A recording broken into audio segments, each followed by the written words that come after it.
चोर तो हमेशा चोरी ही करते ही रहते हैं, कभी घर तो कभी स्कूल, कभी बंद घर को निशाना बनाते हैं तो कभी बंद स्कूल को निशाना बनाते हैं और चोरी करके निकल जाते हैं। लेकिन चोरों ने तब हद ही पार कर दी।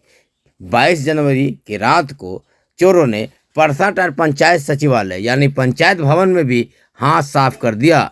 चोरों ने यहाँ लगभग 5 लाख रुपए की चोरी की है, जिसमें solar light, battery, inverter, laptop, computer समेत चोरों ने तो मुखिया जी की कुर्सी भी गायब कर दी। अब मुखिया जी बैठेंगे कहाँ? मुखिया जी ने जेजीटीवी को बताया कि पिछली रात चोरों ने हमारे पंचायत सचिवालय में ग्रिल गेट को तोड़कर पंचायत भवन में प्रवेश किया और हमारे अलमीरा में रखे कई कागजात भी चोरी कर लिए। इसके साथ साथ solar light, battery, inverter, laptop, computer समेत लगभग 5 लाख के सामान को चोरी कर लिए। मुखिया जी सुबह सुबह पंचायत सचिवालय पहुंची थी कि अपनी कुर्सी पर बैठकर लोगों की फरियाद सुनेगी, लेकिन जैसे ही मुखिया जी वहां पहुंची वो हतप्रभ रह गई। सारे सामान के साथ साथ मुखिया जी की कुर्सी भी गायब थी, जिसके बाद मुखिया कुंती देवी ने पचम्बा थाना को सूचित कर दिया है। पचम्बा थाना पुलिस भी मौके और वारदात पर पहुंची और पूरे मामले की जांच की, साथ ही साथ स्थानीय लोगों से बात भी किया।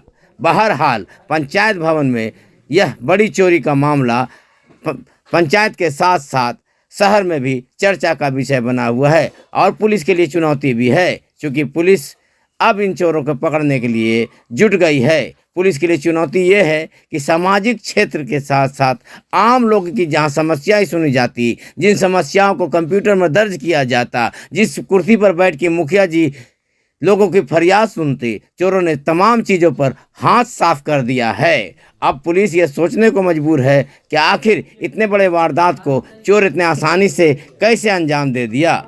देखिए जेजीटीवी की रिपोर्ट और हमारे चैनल को सब्सक्राइब भी करें।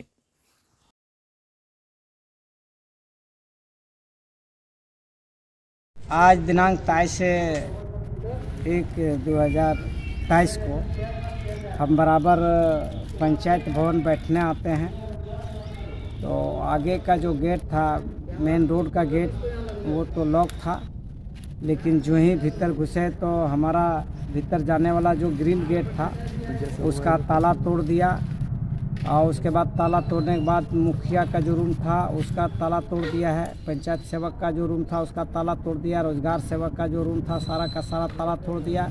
पंचायत सेवक के रूम में कंप्यूटर वगैरह था और बहुत सारा सामान था। अलमारी जो था वो रोजगार सेवक और पंचायत सेवक का अलमारी सारा तोड़ के निकाल के टोटल ले गया और हमारा बीएसएनएल जो था, बीएसएनएल रूम में मोटर लगा हुआ था वो मोटर भी ले गया।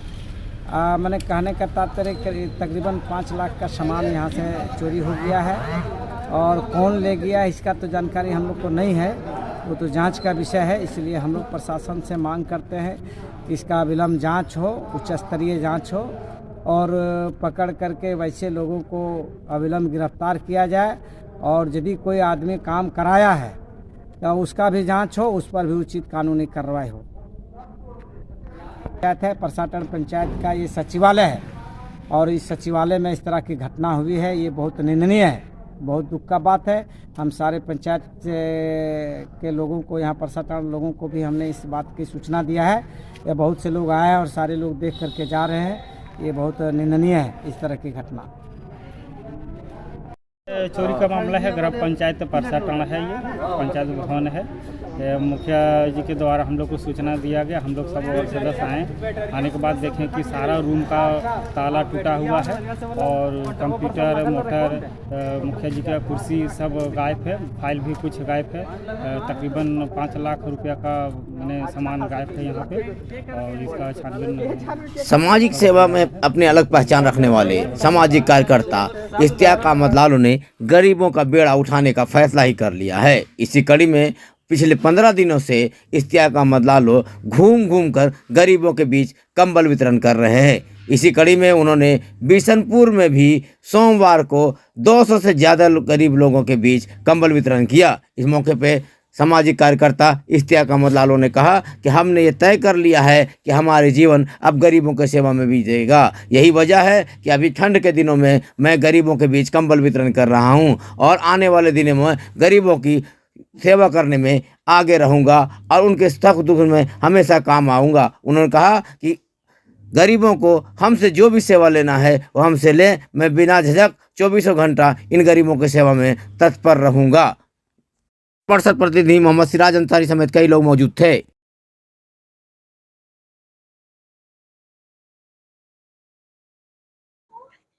आज पचम्बा बिशनपुर में पूरे बिशनपुर दोनों तरफ के जितने भी ज़रूरतमंद हमारे पर्दा नसीब माँ बहनें, बुजुर्ग चाचाएगण जो कंबल लेने के लायक थे, उन तमाम को यहाँ के सदर सेक्रेटरी और हमारे वार्ड प्रतिनिधि सिराज भैया के द्वारा हमें खबर किया गया था, पप्पू भाई के द्वारा भी बोला गया था। उसको लेकर के आज मैं अपने मोहल्ला, अपने घर बिशनपुर में सभी ज़रूरतमंद तक पहुँचा। सैकड़ों की तादाद में यहाँ हमारे पर्दा नसीब माँ बहनें आप देख सकते हैं, जो उस लायक है, लेने लायक, उन तमाम तक मैं पहुँचा और कंबल देने का काम कर रहा हूं। और लगातार 8 जनवरी से लेकर के आज तक मैं कंबल वितरण किया हूं और आगे भी करता रहूंगा। और सिर्फ कंबल ही नहीं, जितने भी हमारे गरीब गुरबा, जितने भी उस लेवल का लोग है, मुझसे जिस तरह का मदद चाहिए इंशाअल्लाह मैं देने के लिए तैयार हूं। 12 बजे रात तमाम लोगों के लिए मैं खड़ा रहता हूं और आगे भी रहूंगा। 8 जनवरी से स्थानीय समाज सेवी इश्तियाक अहमद लालो के द्वारा मदरसा इमदादिया पचम्बा से कंबल वितरण का कार्यक्रम शुरू किया गया है और उस दिन से प्रतिदिन पूरे शहर में घूम घूम के जितने गरीब गुरबा हैं तमाम लोगों को कंबल दिया गया है। इस कंबल वितरण को देखकर कुछ लोग बौखला गए हैं कि वाह, चुनाव लड़ने के लिए किया जा रहा है। ये बात तो सत्य है, चुनाव लड़ने किया गया है, लेकिन ऐसा कोई साल नहीं है जो लालो के द्वारा कंबल वितरण या लॉकडाउन में अनाज वितरण या ऐसा कोई मुसीबत में लोगों का सहयोग नहीं करता है। और ये वादा भी किया है, जब तक ये यहाँ रहेंगे तब तक लोगों का सहयोग करते रहे। चुनाव तो एक अलग मकसद है, चुनाव तो अलग मुद्दा है, चुनाव तो लड़ना ही लड़ना है, चुनाव तो हमारा मौलिक अधिकार, हम चुनाव लड़ेंगे ही, इसमें कहीं दो मत नहीं है। लेकिन चुनाव को देख के या न माने कि इसलिए कंबल बांटा जा रहा है। कंबल तो हमेशा बांटते आ रहा शुरू से और आगे भविष्य में बांटते रहेगा।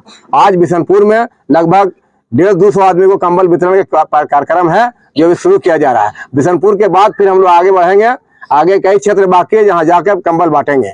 और हम लोगों से भी आग्रह करते हैं कि इस तरह का कंबल वितरण को देखकर अपना शिक्षा लें और वो भी आगे बढ़ के गरीब गुरबा को मदद सहयोग करें। और कंबल वितरण ही नहीं, किसी तरह कोई मुसीबत आता है किसी व्यक्ति पर, यहाँ के गरीब गुरबा लोगों को, उसको मदद के लिए हमेशा इश्तियाक अहमद लालो तत्पर हैं।